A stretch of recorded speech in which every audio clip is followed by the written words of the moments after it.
এই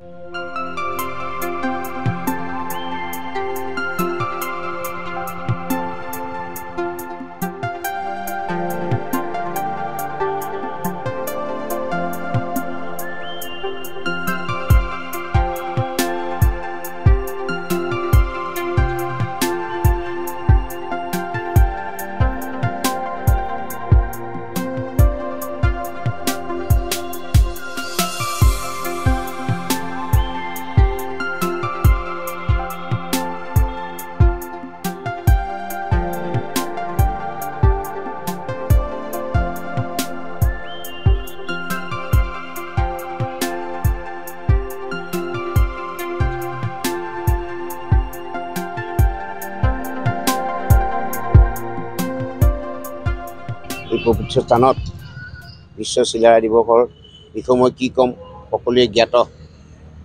মোৰ জ্ঞাতিসকল ইয়াত আছেই। গতিকে চিলাৰায় এজন এনেকুৱা বীৰ আছিল, চিলাৰ ধৰণে চিলাখন যেনেকৈ এনেকৈ ধৰি লওক আগবাগ পিঠাই তেনেকৈ একদম পূৰা তাৰোৱাল চলাই তেওঁ যুদ্ধ কৰিছিল। সেইটো তেওঁ খ্যাতি থৈ গৈছে।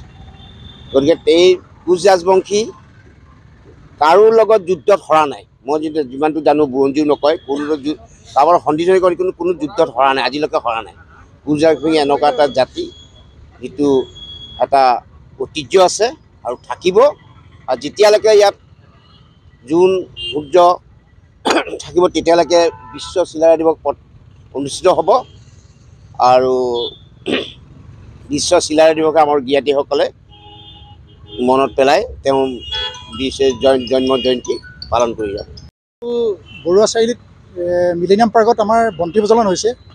ইতিমধ্যে মুক্তিযুঁজাৰু ভৱনত চিলাৰায় দিৱস অনুষ্ঠিত হ'ল।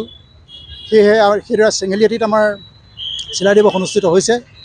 আৰু ইয়াত আমি যিসকল যোৰহাটৰ বিশিষ্ট ব্যক্তি, অকল কোচ ৰাজবংশীৰ উপৰিও অন্যান্য জনগোষ্ঠীৰ ব্যক্তিসকলো আহিলে, তেওঁলোকে আজি বন্তি প্ৰজ্বলনত অংশগ্ৰহণ কৰিলে। এই বন্তি প্ৰজ্বলনৰ কাৰ্যসূচীত টাইম ছাত্ৰ সন্থাৰ সভাপতি মাননীয় ৰাজীৱ গগৈ ডাঙৰীয়া আছিল, বন্ধুসকল আছিল,